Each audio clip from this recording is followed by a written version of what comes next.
अक्सर points table पे average points की, तो 10-12 पॉइंट्स अगर इस मैच से निकाल लेते हैं ब्रेव ई स्पोर्ट्स तो बहुत बढ़िया गेम कहूंगा मैं ऑल इन ऑल, और बेहतर जा सकता है। लेकिन अभी स्प्रे फ्रूट जूस मिस कर दिया था 2 बार, बट चलिए उसके बाद फाइनली जाके रिडीम कर लिया अपने आप को, बीस्ट को टेक डाउन कर दिया।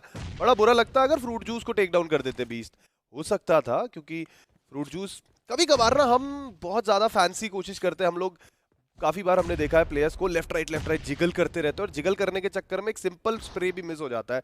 वो चीज हमें देखी, लेकिन फाइनली जाके चलिए नॉक तो मिल ही गया। और अब इनसेन स्पोर्ट्स का रश आता हुआ आदि का ग्रेनेड अमन को टेक डाउन करेंगे, दूसरा ग्रेनेड आदि का फाइनल बॉस को, और एक साथ 2 निशाने और सोनिक फॉक्स नजर आते हुए। Sonic Fox and Fruit Juice सिर्फ 2 खिलाड़ी, 2v4 की स्थिति यहाँ पे बनती हुई। इनसेन अभी तक सर्कल के अंदर थे नहीं, बट 2 खिलाड़ी को उन्होंने समाप्त किया और अब सर्कल के अंदर जाने को तैयार। ब्रेव ई स्पोर्ट्स के 2 खिलाड़ी अभी भी नीचे मौजूद हैं, उनको भी ऊपर की चढ़ाई चढ़नी पड़ेगी। फ्रूट जूस देखना ये कि उनको पोजीशनिंग पता है या फिर नहीं, बट सोनिक फॉक्स चाहते हैं थोड़े और खिलाड़ियों को नॉक करना है। एक ग्रेनेड आगे किया तो सही, बट फ्रूट जूस उनको पता है नीचे से कोई और भी खिलाड़ी आ सकते हैं। मोस्ट प्रोबेबली फुटस्टेप्स उनको सुनाई दिए गए होंगे। जी हाँ, फुटस्टेप्स आ चुके हैं और अब बारी आती है ग्रेनेड्स की।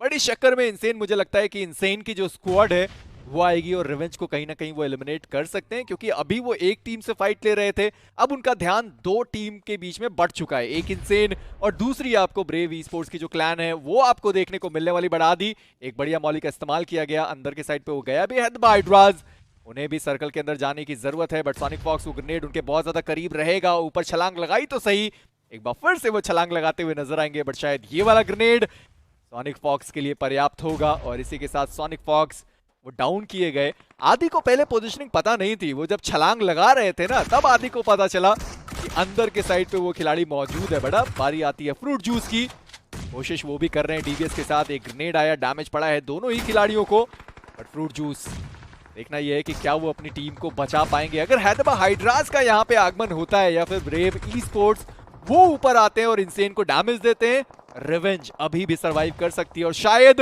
वही सेम सिचुएशन होता हुआ जहां पे ब्रेव ई स्पोर्ट्स उन्होंने चढ़ाई कर दी, एक बढ़िया ग्रेनेड डाला, आदि को समाप्त किया, स्किप्स वहां पे डाउन, हर्ष वहां पे डाउन, डार्क लॉर्ड अब बचेंगे एक लौते आखिरी खिलाड़ी अपनी टीम से। इनसेन ई स्पोर्ट्स के लिए वक्त बदल गए, हालात बदल गए, और यहाँ पे फिलहाल तो मैन काउंट भी बदल गया है। कोशिश करेंगे वहां पे रिवाइव करने की, लेकिन अभी ब्रेव ई स्पोर्ट्स के डूड भी डाउन होते हुए अब आखिरी खिलाड़ी बचे हुए कैन। अब रिवाइवल की कोशिश है, लेकिन क्या यहाँ पे सामने से पुश आएगा? रिवेंज ई स्पोर्ट्स के फ्रूट जूस बचे हुए हैं, और उस टाइम पे इनसेन ई स्पोर्ट्स शायद पुश करते थे तो फायदा होता, but there was can, he could and he actually did. 5 frickin frags निकाल लिए हैं इन्होंने अपनी टीम के लिए। जो हम बात कर रहे थे पहले मुकाबले की शुरुआत में ही काफी सारे पॉइंट्स निकालने की, वो इन्होंने अब काफी ज्यादा कर लिया है, काफी ज्यादा पॉइंट्स एकत्रित कर लिए हैं, लेकिन अभी चिकन डिनर के काफी नजदीक। And there we go, Hyderabad Hydras भी एलिमिनेट होती हुई नजर आई। ब्रेव ई स्पोर्ट्स 2 खिलाड़ी और सामने इनसेन ई स्पोर्ट्स चौथे पायदान पे वो एलिमिनेट हुए तो सही, बट हैदराबाद हाइड्रास इतनी सारी फाइट लेने के बाद भी मात्र केवल 2 फिनिशेस वो ले जा पाए, और इस मुकाबले से मात्र 10 अंक उनके खाते में आने वाले। बट इनसेन ऑलरेडी 11 फिनिशेस उनके पास है, बट हर्ष उन्होंने कहीं से देखा, ब्लैक को डाउन किया और इसी के साथ समाप्त कर दिए गए। और अब एकमात्र आखिरी खिलाड़ी बचा रहेगा हर्ष, उनको भी स्पॉट कर चुके हैं। 12 फिनिशेस टोटल इनसेन के पास, कहा इनके मात्र इकलौते खिलाड़ी बचे हुए थे, बट जैसे ही हमने ब्रेव ई स्पोर्ट्स का पुश देखा टीम रिवेंज के ऊपर, और उसके बाद टीम इनसेन ने सोचा कि चलिए ठीक है उनकी फाइट हो चुकी है, हम रिवाइवल कर सकते हैं अपने खिलाड़ियों का, और एक बार फिर से 3 खिलाड़ियों के साथ टीम इनसेन आगे बढ़ते हुए दिखाई देगी। हालांकि अभी भी वो सर्कल के अंदर नहीं है, कैन ऑलरेडी वो 5 फिनिशेस निकाल चुके अपनी टीम के लिए, और जहां तक मुझे उम्मीद है ब्रेव का एक खिलाड़ी जो अभी भी सर्कल के अंदर मौजूद है, ये विनर चिकन डिनर क्या पता ब्रेव ई स्पोर्ट्स के पास चला जाए, बट इनसेन थोड़ा मैन एडवांटेज का फायदा उठा सकते हैं। इनसेन ई स्पोर्ट्स की पोजीशनिंग की दाद देना चाहूंगा।